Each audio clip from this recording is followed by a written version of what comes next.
Չեսնել, որտեվ ձեր անունը հնչեցրել է պատգամավորը, համեցեք։ Համեցեք։ Շնորհակալություն, պարոն Խաչատրյան։ Ախր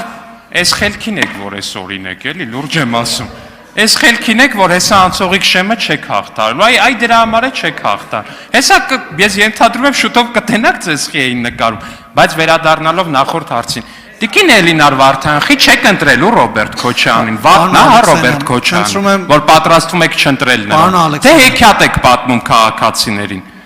Այդտենց խառնվել, բաժանվել բան եք արել, հեքիաթ եք պատմում, վաղն հա Ռոբերտ Քոչարյանը։ Պարոն Ալեքսանդր, խնդրում եմ դադարեցնել, շնորհակալություն։ Ռուբեն Ռուբինյան վարման կարգ։ Պարոն Խաչատրյան, իրականում այդ SMS-ի հարցով մենք ենք հետաքրքրված։ Մենք ուզում ենք հասկանանք, ի վերջո, տիկին Էլինար Վարդանյանին, ով է SMS գրում, Ռոբերտ Քոչարյանը, թե Գագիկ Ծառուկյանը։ Ասեմ ավելին, հաշվի առնելով այն փաստը, որ Գագիկ Ծառուկյանի ցուցակի երկրորդ համարը նույնպես ձեր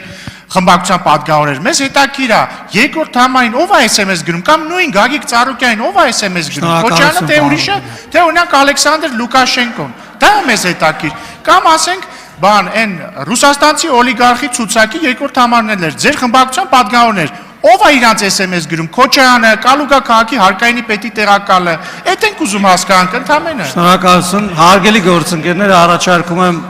բանավեճը քաղաքական շարունակել ելույթների տեսքով, որպեսզի մենք հասցնենք ավարտել քվեարկությունները։ Քվեարկության է դրվում